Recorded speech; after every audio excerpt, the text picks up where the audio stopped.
Thank you for tuning in to Financial Fashion Talk Podcast, episode 60. And what we'll be discussing today is the effect of music. Let's go. You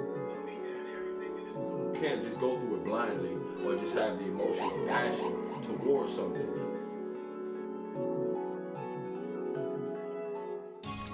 Blessings, my kings and queens. Welcome to our website, fnfstore.com, where you can find information on our company, information on the podcast, and information on the incremental movement. Also, check out our store where we have inspirational and motivational apparel. Take an extra 10% off at checkout using discount code FNF10. Now back to the show. Music is a form of communication and a form of information. Right. To all of my queens out there, if you're into fashion and you're looking for somebody to dress you, you're looking for a designer and a wardrobe consultant, we have somebody for you. Check out Nunu, your wardrobe consultant. You can text her at 678-740-1906. Now back to the show. So now, since we know that sound affects us, I want to talk about some of the music that we can actually listen to that influences the brain in a positive way. Right. Now, one of the forms of music that help with brain activity is classical music. Right. Now, that's very peaceful music, and I'm pretty sure everybody in our audience know about classical music.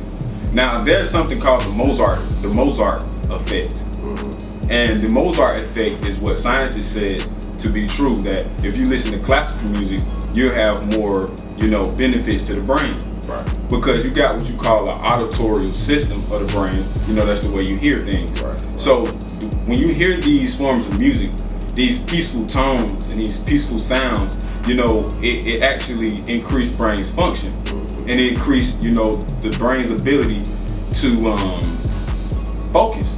Right. Focus and learn, whatever information that you need to learn at that moment. Also, another form of music that helps with the brain is natural music. Music that comes from nature, like waterfalls, rain. These things really help with studying. Right. They help with actually retaining information. Right. Because retention is the most important thing when you read or when you're trying to, attain information. Right. So it's very important to get into vocal music because classical music and natural music don't have words. So that's kind of instrumental music. So let's go over into vocal music. And I know hip hop, that's the type of music that we're into in our culture. Right. I love trap music. Right. I'm pretty sure you like trap music too. Trap music. So the effect of trap music is totally different from the effect of classical music. Right. And that's the point that I wanted to make. Since classical music is more peaceful and it's more, the tone of it is more lower. It's a lower tone. Right. And the vocal music, it has words to it. So you actually are hearing words and messages along with the music. Right. So it's kind of more activity going on to the brain, and the brain will have a hard time differentiating those things. Those sounds. Yeah, so it's like your selective attention got to be up for you to listen to those types of music and focus on what you need to be doing.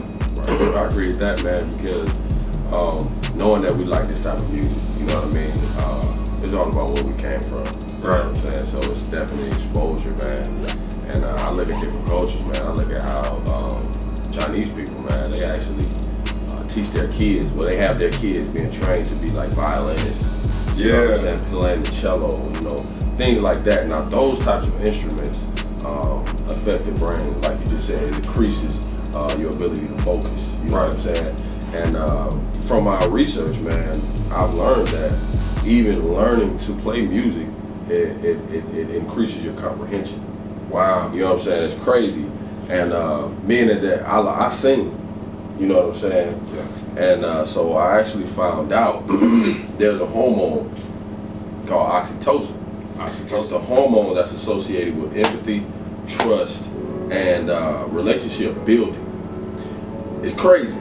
Now, this hormone is released while you're singing in a group setting. Wow. You know what I'm saying? Just by singing in a group Just setting. by singing in a group setting, this hormone is released, and it actually decreases the sensitivity to pain. What? It also decreases the release of a toxic hormone by the name of cortisol. Yeah. You know what I'm saying? So we're seeing that music can actually diminish the effects of stress. You know what I'm saying? Right. And it can increase cognitive functions.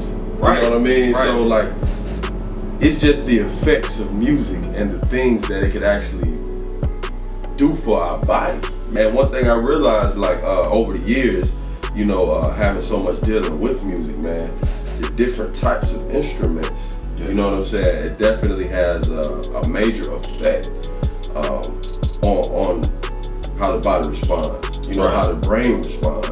Right. And how it sends these signals down to the body to respond. Exactly. You know what I'm saying? So Yes, bro. yeah, man. But I feel like sometimes, man, we like to pump the trap music, man, because it's just what we used to. We can relate to it more. And that's another thing. You know, culture has a whole lot to do with it, because it's all about what you relate to. Right. And in our culture, we don't really relate to classical music. We don't really relate to natural music. You know what I'm saying? We kind of stick to the music that we have, you know, familiarity with. Right. We stick to what's familiar with us, and you know, and that kind of deprives us from different things. A whole lot of things. You know what I'm saying? Yeah, like, because music is so huge around the world, and I believe that it's a reason that music is so huge around the world. Because, like I said at the beginning, it's a transformation of information and communication. Right. So it's like it's going from one person to the next. Right. Like that's what I'm saying. Like, I've been in the places where I'm like texting somebody and I send them a song, or they send me a song. And you listen to the song and you get the meaning from the song, and they'll take that as that's what I mean, or you know what I'm saying? Like that's a way the message you're relaying. Right, it's a form of communication. So we just gotta up our dialect with other music. You know what I'm saying? We used to communicating in one way. Right. So, and when you're doing this, make sure you pay attention to the way it makes your body feel. We actually did an exercise yesterday, and we played 3 different clips. And each of the 3 different clips gave me 3 different feelings. And it was crazy. It was crazy to sit there and watch it. You know, watch the effect that music has on the brain. Right. And the body. Experiment. Right. Experiment with this. Right. When you're doing something, just put on something different. Just experiment with it. I know you might not like it. You might not like the different types of music, but I guarantee you, if you go to sleep with it, or if you play it early in the morning, I guarantee you it'll alter your mood. But thank you for tuning in to episode 60 of Financial Fashion Talk Podcast. I'm the CEO, Mr. Best. That's the CFO, Mr. Robin Best. Hey, we gone. You can't just go through it blindly or just have the emotional passion towards something